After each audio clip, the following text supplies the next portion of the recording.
Hi guys, this is Nico, and this is my video talking about my 5 steps oral hygiene regime. But before we get started, I want to mention the fact that this month is my 4th year as a dental hygienist. I'm telling you, time flew. Can I tell you it flew? It flew. Here we go. Step 1 is Listerine. I prefer using the vanilla mint. It just makes it gentle in my mouth as I swish it around. But to get the maximum results, you have to swish it around for 30 seconds. Or otherwise, you're not going to kill all the germs.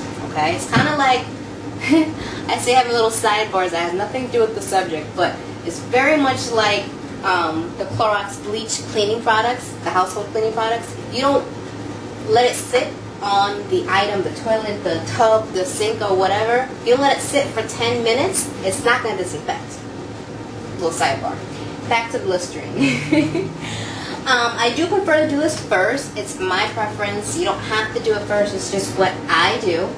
And unlike hydrogen peroxide, it's really designed specifically for using it twice a day, every day, with no kind of side effects on the mouth. Hydrogen peroxide, I've heard from a coworker, she had a patient who switched with it every day, diluted by the way, switched with it every day, and her skin started to slough off. Meaning my coworker would have the gauze, and she would clean off the sides of her cheeks because white cottony, and this tissue would just rub right off onto the gauze. Okay, hydrogen peroxide is so old school. They have Listerine, guys. Come on, use it. It's the new. And Crest Pro Health. It's the only alcohol-free mouthwash that is out there at the moment, and with the see the lights flicker. All right. The Crest Pro Health mouth rinse. Studies have shown that it discolors the teeth, and it can actually numb your taste buds using the Crest Pro Health. It's the blue one, I think. I think one comes in blue. But it's the one that doesn't have any burning sensation because there's no alcohol in it. It's a temporary adverse side effect. I decided just to stop using it overall. If you do stop using it, all the side effects, the numbing of the tongue or the taste buds, excuse me, being dulled, and the staining goes away. Well, the staining, if you go to the hygienist and have them polish it off, but it's nothing permanent is what I'm trying to say.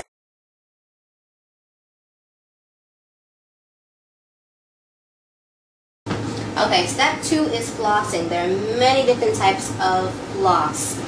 There's wax, there's unwaxed, there's tape, which is the thicker string, and then there's the smaller string. There's the ones on the handles, there's one that you wrap around your fingers. Whatever you use, make sure that you're using the proper technique. Okay? When you're flossing, it should not make a sound. So when you seesaw it in between your teeth, you shouldn't hear a popping sound. Alright? That popping means that you're traumatizing the gums in between your teeth. In between your teeth, there's like a little dangly triangle, and that triangle is being traumatized every time you make that popping sound. To avoid that, very gently, very patiently, seesaw until you get all the way in there. What I'm going to use is Tyrone, the top Typodont. Got him freshman year of hygiene school. Had him for a while, had to dust him off for you guys. So anyway, so let me show you how to do this thing. I'm going to use the disposable handles. There's these ones. There's so many different kinds. Different brands work better for different people too. So with this, what you're going to do is you're going to seesaw. Use a seesawing motion. Okay? So you seesaw till you get in there. And the idea is you want to rub up the sides of the teeth. This is where all the food builds and collects. Every time you eat a meal or a snack, this is where it sits. The toothbrush cannot reach in between there if the teeth are touching. So that means that food is building up. What happens to food when it gets old? It spoils. Spoiled food has a stinking smell. Also, to make a long story short, as it ages, our drool turns it into germs, and that's what causes gums to be sick, causing gingivitis, bleeding, soreness. As that progresses, cavities start creeping in there. Okay, and then also the string floss.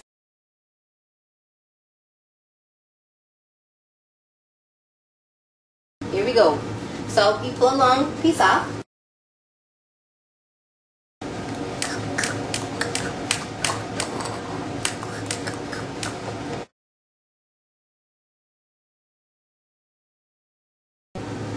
you want to wrap it around your middle fingers. Okay? And that question I get asked often is, do you need to really rewrap and use a fresh piece in between your teeth every time? I will say that in hygiene school, textbooks stated that it's important to use a fresh piece for every in-between spot of the tooth. Okay? So, there's the facts. I do not. If you see a chunk of food on the string, okay, now it's time to rewrap and use a fresh piece. That's just what I do. So you guys go what you want. I'll give you the facts, you decide what you want to do. Anyway, wrap it around your fingers. Okay, middle fingers. So now these two become the controller fingers. You only want an inch or less in between here. If it's too much, if it's too wide, you're not going to have control over it. So just like this. Okay, you see the mirror? And what you're going to do is you're going to use that seesawing motion, use those 4 fingers. Okay? And no sound, no popping sound. You hear that? No, because there wasn't no sound. Here we go.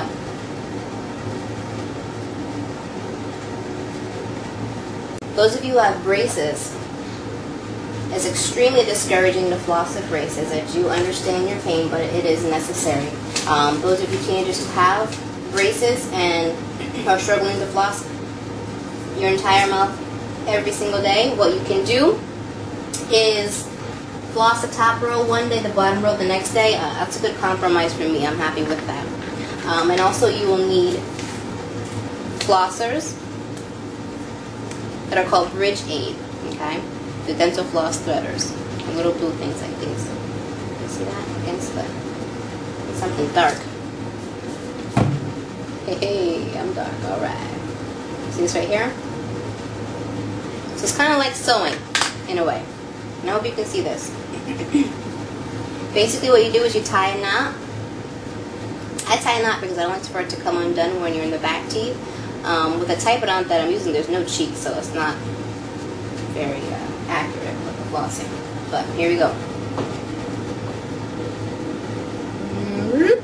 So what you're going to do when you're flossing on the top, I like to press it downwards. It makes it that much easier to grab.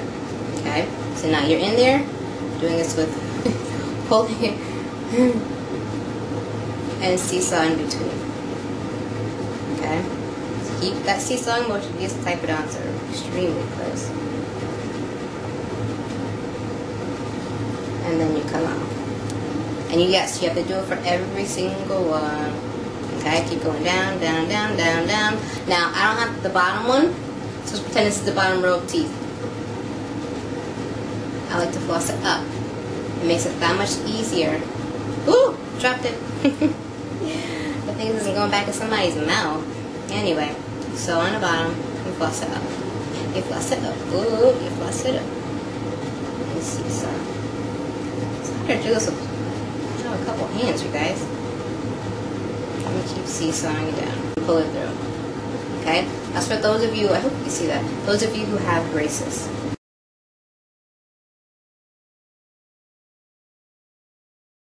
In hygiene school, I swore I was not going to ask, do you floss? So what I say is, last week, how many times did you floss? I just changed it up. I don't want to make it sound like, do you know why I pulled you over?